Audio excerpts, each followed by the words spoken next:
Police ने आपके बच्चे को ढूंढ निकाला, क्या कहना चाहेंगे दुर्ग पुलिस के बारे में? जी, इनका बहुत सहयोग मिला है। हम तो एकदम लाचार हो गए थे कि क्या हो गया मेरे बच्चे के साथ। बच्चों को समय देना है, तकलीफ समझनी है। जी ठीक है, ऐसे ट्यूशन का क्या फायदा है कि बच्चे की जान ही ना रहे। जी सर। ठीक है, बच्चा कितना पढ़ सकता है, क्या पढ़ाई में इंटरेस्ट है उसका, क्या वो परेशान तो नहीं है। बच्चों से बातचीत किया करो उनको।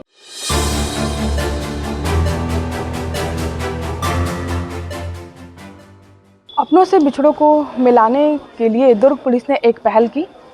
सीएसपी छावनी प्रभात कुमार ने एक अभियान चलाया। मात्र चंद दिन में 110 से ज़्यादा गुमशुदा अपने परिजनों के पास पहुंच गए।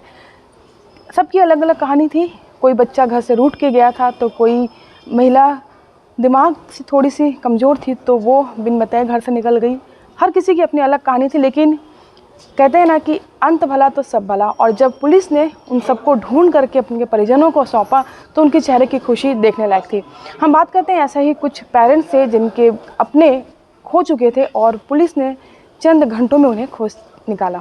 मैम, अपना नाम बताएंगे आपका? मेरा नाम यशोदा है। आपके यहाँ से कौन गुम हुआ था और पुलिस से कैसे मदद मिली आपको? मेरे यहाँ से मेरा बेटा गुम हो गया था 29 दिसंबर रात्रि 9:30 बजे। घर से गुस्सा होकर निकल गया क्योंकि वो ट्यूशन नहीं गया था करके। उस पर हमने डांटा उसे, तो उस पर वो नाराज़ होकर चला गया। फिर घर में हम ढूंढे तो नहीं मिला। फिर हम थाने रिपोर्ट करने गए तो इतने में चंद्राकर सर से बात हुई। तो सर को हम कंप्लेन दिए, सर ऐसा हुआ है करके मेरा बच्चा गुम हो गया। तो उन्होंने रात्रि पूरा हमसे कांटेक्ट में रहे, फ़ोन करते रहे और बस सर अपना सर्च कर रहे थे बच्चे को। क्या आपको बच्चा, हम भी अपनी तरफ से प्रयास कर रहे थे कि बच्चे को ढूंढने में।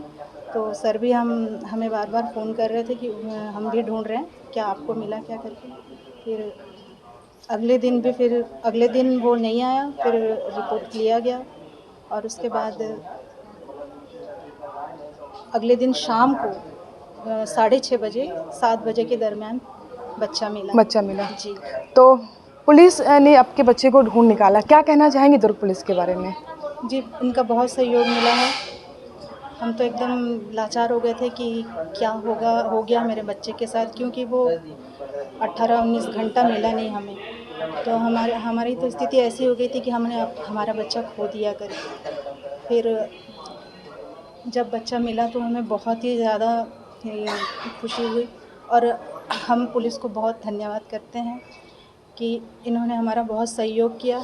और अभी भी अगर कुछ भी प्रॉब्लम होती है आपको तो आप ज़रूर हमारे पास सहायता के लिए आइए करके। अभी भी हमें उनकी तरफ से पूर्ण रूपेण सहायता मिल रही है। और जैसे कि बच्चे मतलब कुछ भी इस तरह करने से उनको भी समझाते हैं कि अपनी तरफ से, नहीं बेटा, जो मदर फादर तुम्हारे लिए कर रहे हैं, बोल रहे हैं, वो तुम्हारे भविष्य के लिए। इस तरह उनको भी समझाए और हमें भी अपनी तरफ से समझाकर हमें अपना। एक और परिजन जुड़ रहे हैं, नंदरानी, आपके यहाँ से कौन गुम हो गया था? मेरा बेटा है। कितना बड़ा था वो? बड़ा था, वही 95 का जन्म था उनका। तो क्या दिक्कत थी घर में कुछ? थोड़ा ऐसे साथी मन के साथ नवरात्रि के समय ना घूमने के लिए चले गए थे। कितने दिन बाद लौटे? पुलिस ने कितने दिन बाद खोज के निकाला उसको? 10-15 दिन वहाँ से आई हैदराबाद से, फिर घर नहीं आए। संगीता मैम है ना, उसके पास फ़ोन किया, रोए गायब हूँ, तो ढूंढ के दिया। कितने दिन में? 1-2 महीना। 1-2 महीने में। तो अभी बेटा घर आ गया है? हाँ, घर आ गया। क्या कहना चाहेंगे पुलिस के बारे में? धन्यवाद दूँ, मौका दिया, मेरी बहुत मदद की है। कैसे कौन गुम हुआ था और पुलिस से कैसे मदद मिली आपको? मेरे बड़े भाई बिना बताए घर से चला गया था और तो हमने थाना में FIR दर्ज करवाया था कि भाई बिना बताए गुम हो गया है। तो 7 महीने के बाद पुलिस महाराष्ट्र से लाके हमको सुपुर्द। कौन से थाने में आता है आपका घर? बिलायती देवरापारा। बिलायती देवरापारा। तो अभी अच्छे से है भाई आपके? हाँ, अभी अच्छे से है। अभी गाँव में चला गया है, बिलासपुर में। कल आपके यहाँ से कौन गुमशुदा हुआ था? मेरी पत्नी। कब मिली फिर वो? मतलब अभी दिसंबर में मिला। तो टीम लायक खोज के। टीम खोज के लाई? क्या घर से झगड़ा वगड़ा करके गई थी, ऐसे गुस्सा हो गई? दिमागी हालत ठीक नहीं, इसलिए चली गई। अच्छा। तो अभी आप खुश हैं? हाँ जी, खुश हैं। तो कैसा लगा जब पत्नी को वापस देखा?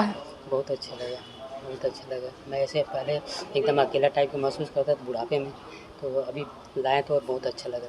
अभी पत्नी मेरे साथ में है। आज अपनी मैके में गई हो अभी सुबह मायके की उसके भाई के यहाँ छठी निमंत्रण है, वो चली गई। किस्सा का नाम। आपके यहाँ से कौन गुमशुदा हुआ था? मेरे बहन। क्या गुस्सा होकर चली गई थी या घर से कुछ नाराज? गुस्सा होकर चली गई थी, नाराज हो फिर कितने दिन बाद पुलिस खोज निकाल के लाई? अभी 1 हफ्ते के। 1 हफ्ते के बाद। तो आपकी बहन की शादी हो चुकी है? हाँ हो चुकी। तो कहाँ चली गई थी, कुछ बताया उसने? वो रायपुर में थी। हाँ हाँ। हाँ वही। तो अभी कैसा है उसका? अभी घर आ गई ठीक है, वापस? अभी माँ बाप के साथ सब साथ में। ससुराल में है कि आप लोग के नहीं, साथ? हम लोग के साथ है। वो ससुराल नहीं जाना चाहता। ससुराल नहीं जाना चाहती इसलिए घर से गुस्सा भी चली गई। हाँ। आपके यहाँ से कौन गुम हुआ है? लड़की के सोनू दीवाने आया है आगरा से। मैं हॉस्पिटल में भर्ती थी, बिरला भवानी हॉस्पिटल। आया है मेरे लड़की के 29 तारीख के अगले बार लेके आया, 1 महीना पहले। फिर 7 तारीख के आया है, आके मेरे लड़की के फिर से ले गया, बहला फुसला के जो तेरे से शादी करूँगी। 16 साल के मेरे लड़की है। पुलिस वाले वहाँ छवनी थाने के आए हैं, थाने बस बेचारे लोग के मेरे लड़की के वहाँ से ला दिए। 2 बार चली गई थी? जी 2 बार लड़का आके लेके आए। लड़का मतलब बहला फुसला के लेके जी, गया बहला था। फुसला। तो अभी बेटी को समझाएं अच्छे से? जी समझाइए। समझ गई बेटी अभी? जी समझ गई। थाने के जो 3 प्रमुख काम हैं उसमें से एक अपराध है, दूसरा मर्ग और तीसरा गुम इंसान है। थोड़ा सा नेग्लेक्ट हो जाता है गुम इंसान कुछ मामलों में। तो सबसे पहले इस प्रॉब्लम को, कोई भी प्रॉब्लम सॉल्व करने से पहले रिकग्नाइज़ करना पड़ेगा, मानना पड़ेगा प्रॉब्लम। हमने इस प्रॉब्लम को रिकग्नाइज़ किया, उसका स्केल देखा, पता किया कितना है। इस पे प्रिपरेशन तो हमारा 15 दिसंबर के बाद ही स्टार्ट हो गया था कि कैसे स्ट्रैटेजाइज़ करना है। हमने सारे गुम इंसान की लिस्ट निकाली एक थाने में, उसका एक ऑनलाइन डैशबोर्ड बनाया, उसका स्टेटस देखा, कब किस साल के कितने गुम इंसान हैं। तो हमें पता चला टोटल 500 से ज़्यादा गुम इंसान पेंडिंग है मेरे सब डिवीज़न में, 5 थानों को मिलाकर 500 से ज़्यादा गुम इंसान पेंडिंग है। तो इसी स्केल का अंदाज़ा हुआ, फिर तैयारी शुरू हुई। वैसे तो विवेचकों का काम है अपने अपने गुम इंसान को दस्तयाब करते रहना, लेकिन वो थिन स्प्रेड वाला कि यहाँ से रिसोर्सेज स्प्रेड थिन वाली बात हो जाती है कि हर कोई काम कर रहा है तो कोई नहीं कर रहा है। तो और स्केल ज़्यादा था तो हम लोगों ने डेडिकेटेड टीम बनाई। हर थाने में एक अधिकारी जो अपने पूरे टाइम का 10 से 20% टाइम इसमें देगा, और एक कर्मचारी आरक्षक जो अपना 100% टाइम इसी में देगा, दिन रात सिर्फ ये करेगा। तो 5 थाने में एक आरक्षक और उनको मॉनिटर करने वाले एक अधिकारी को हमने चुना। 5 थाने से 10 लोग हुए। मेरे ऑफिस से मैंने 2 लोगों को चुना, और क्योंकि कुछ टेक्निकल काम भी था, ACCU से भी मैंने एक बंदे को अलॉट किया, उसे लैपटॉप दिया अरेंज करके, और फिर ऑनलाइन डेटाबेस बनाया, टेक्नोलॉजी का यूज़ किया। हर एक गुम इंसान का स्टेटस रियल टाइम उसमें हमने डाला। उसके बाद फिर टीम उनके नंबर्स निकाले, CDRs निकाले, MA निकाले, अभी कौन सा नंबर चल रहा है। ये सारा काम 20 से 30 दिसंबर के बीच में हुआ। 30 दिसंबर के बाद हम तैयार थे दस्तयाब करने के लिए। उससे पहले हम दस्तयाबी नहीं कर रहे थे, हम सिर्फ प्रिपरेशन कर रहे थे, पाइपलाइन बना रहे थे। 1 जनवरी से हमने दस्तयाबी स्टार्ट की और हमें सफलता मिलनी शुरू हुई। 3 तारीख को सबसे ज़्यादा 12 लोग दस्तयाबी, एक दिन में 12 लोग दस्तयाब हुए थे 3 जनवरी को। तो टोटल अभी तक 104 ऑन पेपर दस्तयाब हो गए हैं। अभी ऑलरेडी टीम बाहर है जो 5-6 दस्तयाब कर चुकी है। वो जब वापस आएगी तो काउंट होगा, आकर वो रिकॉर्ड करेगी तभी काउंट होगा। दिल्ली में 3 दस्तयाब हुआ है, हैदराबाद एक टीम पड़ी हुई है, तो उनका मिलाकर लगभग 114-15 दस्तयाबी अभी तक हो गई है। सबसे ज़्यादा खुर्सीपार और छावनी में हुआ 31 और 37 दस्तयाबी। डेली कोई भी ऐसा एक दिन नहीं रहा अभी तक, पिछले 20 दिन में जिस दिन कोई एक भी दस्तयाबी नहीं हुआ है। तो ये भी इंपॉर्टेंट है, डेली काम करना है। एक दिन जान लगाकर तो एक दिन कोई भी काम कर ले, प्रतिदिन रिजल्ट आना चाहिए। मिनिमम एक दिन एक आया है, लेकिन प्रत्येक दिन कम से कम 3-4 दस्तयाब हुई है। अगर आप औसत देख लें तो 20 दिन में अगर 110 हैं तो प्रतिदिन 5-6 लोग रोज़ दस्तयाब हो रहे हैं। मैक्सिमम 12 है, मिनिमम 1-2 है। हर उम्र के लोगों पे ध्यान दिया गया है, ऐसा नहीं है कि सिर्फ टीनेजर्स पे हमने ध्यान दिया है। 3 बुजुर्ग दस्तयाब हुए हैं। 25 से 60 साल वाले भी 47 ऐसे लोग हैं जो 25 से 60 साल के हैं। 42 लोग ऐसे हैं जो 18 से 25 साल के। तो हम हर उम्र के लोग हमने देखा जो दस्तयाब हो सकता है, जो मिल सकता है उनको खोज के लाना है। पूरे इंडिया 9 राज्यों से हमने खोजा लोगों को, ज़्यादातर दुर्ग में मिले, लेकिन 9 राज्यों से टोटल लोगों को खोज कर निकाला है। बहुत पुरानी केसेस भी हमने निकाले, 2011 के केसेस निकाले। टीम ने अच्छा काम किया है। इसमें फ़ायदा यह था कि हमने डेडिकेटेड टीम बनाया। एक चीज़ है कि उनको और कोई काम नहीं है। दूसरा, इसमें टेक्नोलॉजी का यूज़ किया।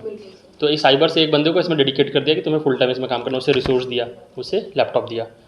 तीसरा है कि क्रॉस ज्यूरिसडिक्शन अप्रोच। छावनी का पहले क्या होता था, छावनी का बंदा छावनी का दस्तयाब करेगा, छावनी का एक विवेचक अपने केस का दस्तयाब करेगा। तो अगर मैं एक विवेचक हूँ, आगरा जा रहा हूँ, मेरा केस है तो मैं अपने केस का दस्तयाब करूँ। दूसरे विवेचक का पता भी नहीं होता उसे कि उसका भी एक केस आगरा में पेंडिंग है। तो हमारी एक ट्रिप में 6-6, 7-7 दस्तयाबी होती है अलग अलग थानों की। अभी आगरा जब गए थे, छावनी की एक टीम गई थी आगरा, तो छावनी की एक, खुर्सीपार का एक और जामुल का एक, 3 गुम इंसान दस्तयाब करके आए।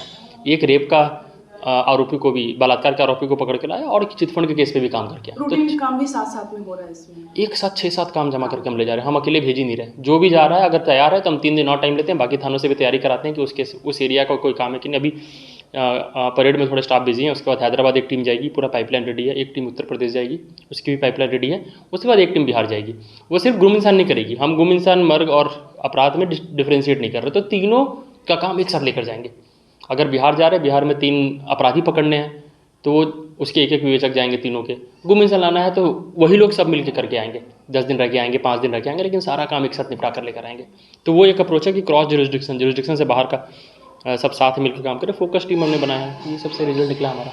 सर ये अभियान अभी तो आज तो आप लोगों ने सेलिब्रेट करने जैसा ही था कि आपके कर्मचारियों को प्रोत्साहित किया आप लोगों ने, तो ये अभी तक हम सिर्फ एक लैंडमार्क सेलिब्रेट कर रहे हैं। मैंने एक्चुअली इनको टारगेट 1 महीने में 100 का दिया था, ठीक है, फिर वो 18 दिन में ही हो गया। तो मुझे लगा अब जिस दिन 100 हुआ है उस दिन कर लेते हैं, तो हमने सेलिब्रेट कर लिया है। टोटल टारगेट 300 का है, 600 में से 300 का तो खोज ही लेना जल्दी से। उसके बाद फिर ये लो हैंगिंग फ्रूट से बाद में मुश्किल होगी, लेकिन हम खोजते रहेंगे लगातार। लेकिन 300 करना है हमें, फरवरी मार्च तक 300 पूरे दस्तयाब करना है। सर इसमें सर ने बात की काउंसलिंग की, कई ऐसे थे जिनको काउंसलिंग की ज़रूरत थी, तो काउंसलिंग आप लोग भी अपने स्तर पे करेंगे क्या, अपने अनुभाग स्तर पे? हम अपने स्तर पे कर, तो स्किल के ऊपर है, कौन कर सकता है वो करेगा। 4-5 कारण है लोगों के भागने के, ठीक है। जो बच्चे हैं वो सोशल मीडिया में लोगों से इन्फ्लुएंस होकर भाग रहे हैं, कुछ घर वालों से परेशान है, परिवार वालों से परेशान है। 2 तरह से, कुछ बच्चे इसलिए परेशान है कि घर वाले उन्हें बहुत खुद डायरेक्टली परेशान करते हैं, कुछ बच्चे इसलिए भी भागे क्योंकि घर वाले आपस में लड़ते हैं। मैं बच्चा हूँ, मुझे कोई परेशान नहीं कर रहा, लेकिन घर में इतनी कलह है कि मैं परेशान हो गया, मैं भाग रहा हूँ। ऐसे भी बच्चे भागे हैं। 18 से 25 साल के लोग रोज़गार के लिए भागे, बिना बताए भागे घर वालों से। कुछ लोगों की शादी अपनी उनकी मर्जी के बिना हो रही थी, इसलिए वो भागे हैं। कुछ लोग शादी के बाद भागे हैं कि शादी कर लिया, एक ने बताया भी कि मेरी जहाँ शादी हुई मुझे पसंद नहीं थी, क्यों शादी कर दिया वहाँ, तो वो बच्ची भाग गई, तो भाई उसका प्रार्थी था। कुछ बहुएँ भागी है ससुराल में परेशान होकर, 3 बार भागी है। एक जो जनाब थे उन्होंने खुल के तो नहीं बताया, बट कुछ 3 बार भागी थी, तीसरी बार हमने पकड़ा है। जबकि गुम इंसान एक ही बार दर्ज हुआ था, बहुत पुराना गुम दर्ज एक ही बार हुआ था, टोटल 3 बार गई थी। तो इस टाइप की चीज़ें, और कुछ मानसिक कमजोरी की वजह से इधर उधर हो जा रहा है, फिर वापस नहीं आ पा रहे। एक बुजुर्ग महिला 64-65 साल की थी, वो दुर्ग, राजनांदगांव, रायपुर घूमती रही 7-8 साल से, और फाइनली दुर्ग जिले में ही मिली, खुर्सीपार भिलाई, पुरानी भिलाई के पास, और थी वो छावनी जामुल के आसपास की। तो इस टाइप के केसेस से अलग अलग कारण है लोगों को घूमने के। जितना पुराना उतना मुश्किल हो रहा है, नए वाले जल्दी निकल रहे हैं। तो शुरू में थोड़ा रिजल्ट ज़्यादा आएगा, पहले महीने में शायद 150 हो, दूसरे महीने में 70-80 हो, तीसरे महीने में फिर 70-80 हो, तो 300 पूरा हो जाएगा। एक बार 300 पूरा होगा तो फिर उसके बाद फिर वापस पुराने अप्रोच में। पायलट प्रोजेक्ट के रूप में अनुविभाग छावनी में मिलन अभियान के रूप में गुम इंसान लोगों को दस्तयाब करने की नव वर्ष में एक अभियान छेड़ा गया। इस अभियान को अपरंपार सफलता मिली है। 20 दिन के अंदर 104 गुम इंसान को रिकवर किया गया है। 7 वर्ष से लेके 65 वर्ष तक के लोग जो हैं इसमें रिकवर किए गए हैं। 2011 से लोग जो गुम हुए थे, 2011 से लेके 2023 तक के गुम लोग जो है इसमें रिकवर किए गए हैं। 60 से ज़्यादा गुम इंसान 2 वर्ष से ज़्यादा से गुम थे। इसमें 2/3 जो है महिलाएं हैं, 65 से ऊपर महिलाएं हैं, 1/3 पुरुष हैं। इसमें ज़्यादा गुम होने की संख्या 18 से 25 साल के बीच में है, जिसमें कि घर वाले बहुत परेशान थे। दस्तयाबी से घर वालों में खुशी की लहर है। इनमें गुम होने की पहली बार पुलिस द्वारा जो है कारकों पे अध्ययन किया जा रहा है कि वो क्यों गुम हो रहे हैं, कहाँ जा रहे हैं, कितने दिन के बाद उनकी नॉर्मल रिकवरी हो, उनको जो रिकवर किया जा रहा है। ये देखा जा रहा है एक गुम व्यक्ति दोबारा उसके भागने की बहुत ज़्यादा प्रोबेबिलिटी रहती है, तो कैसे उसको दोबारा भागने से रोका जा सके। इसमें करीब 10% लोग जो है मेंटली विक्षिप्त भी हैं, जिनको इलाज किया जाए तो वो ठीक रहेंगे और वो नहीं भागेंगे। उनके भी घर वालों को काउंसलिंग किया गया। काफ़ी नवविवाहिता जो है वो परेशान होकर जा रही हैं, तो उनके जो है इन लॉज को उसकी समझाइश दी गई, कानून के बारे में बताया गया, महिला सेल में काउंसलिंग कराई जाएगी। काफ़ी बच्चे एग्ज़ाम स्ट्रेस से, पढ़ाई के स्ट्रेस से भाग रहे हैं, उनके भी अभिभावकों को समझाइश दी जा रही है। जिस तरह से आत्महत्या के रेट्स बढ़ रहे हैं, बच्चों को कैसे डील करना है, बच्चों को कैसे टैकल करना है, उसके भी टिप्स दिए जा रहे हैं। एक काउंसलिंग सेंटर जो है वो तैयार किया जाएगा कंट्रोल रूम में। अभी तक काउंसलिंग केवल महिला पुरुष शादी के विवाह में विवाद की स्थिति में किया जाता था। अब यहाँ पर मुफ्त बच्चों की काउंसलिंग, जो एडल्ट की भी काउंसलिंग, जो भाग रहे हैं उनकी काउंसलिंग की जाएगी। जो घर से विवाद करके शादी कर रहे हैं और वो हमारे पास आ रहे हैं तो उनमें भी पेरेंट्स की काउंसलिंग, बच्चों की काउंसलिंग, क्योंकि कहीं ना कहीं जिस तरह से स्ट्रेस लेवल बढ़ रहे हैं तो पुलिस ने अभिनव पहल करते हुए अब ये रिकवरी के साथ काउंसलिंग को भी ऐड किया जाएगा। गुमशुदा इंसानों को ढूंढने के बाद में दुर्ग पुलिस ने इसे मिलन अभियान का नाम दिया और यह मिलन अभियान लगातार चलता रहेगा। आपने देखा कि जिस तरह के सीएसपी प्रभात कुमार की जो एक स्ट्रैटेजी थी काम करने की, कि सारे अनुभाग में जो सारे थाने क्षेत्रों को मिला करके एक टीम बनाकर उन्होंने काम किया और पहले ही महीने में जनवरी में टारगेट 100 लोगों के ढूंढने का था और वो टारगेट मात्र 18 दिन में पूरा हुआ और लगभग ये टारगेट अब हर महीने इस तरीके से आगे बढ़ता जाएगा। और ख़ासकर पुलिस अधीक्षक डॉक्टर अभिषेक बल्लव ने जिस तरीके से प्रार्थियों को समझाइश दी और काउंसलिंग की बात कही, वह एक अच्छी सोच है, क्योंकि अगर हम अपने घर में अपने परिजनों से बात नहीं करेंगे, अपने बच्चों से बात नहीं करेंगे तो कहीं ना कहीं एक कम्युनिकेशन गैप जो आता है उसकी वजह से लोगों के मन में ऐसी स्थिति पैदा होती है कि वो घर छोड़कर चले जाते हैं। और सबसे बड़ी बात होती है कि आपके घर का माहौल कैसा है। अगर आपके घर का माहौल थोड़ा भी गड़बड़ है तो आपको उस पर ध्यान देने की ज़रूरत है। और दुर्ग पुलिस की जो पहल है मिलन अभियान, वो एक नेक कदम है उन लोगों के लिए जो घर छोड़कर जा चुके हैं और उन लोगों के जीवन में उन्होंने खुशियां वापस लेकर आई हैं जो अपने परिजनों के बिछड़ने से दुखी थे। आप ये रिपोर्ट देख लेते हैं गौकर्ण निषाद के साथ। मैं कोमल धनीश से इजाज़त चाहती हूँ। नमस्कार। न्यू वीडियोस के अपडेट पाने के लिए सब्सक्राइब करें केपी न्यूज़ को और बेल आइकन को दबाएं।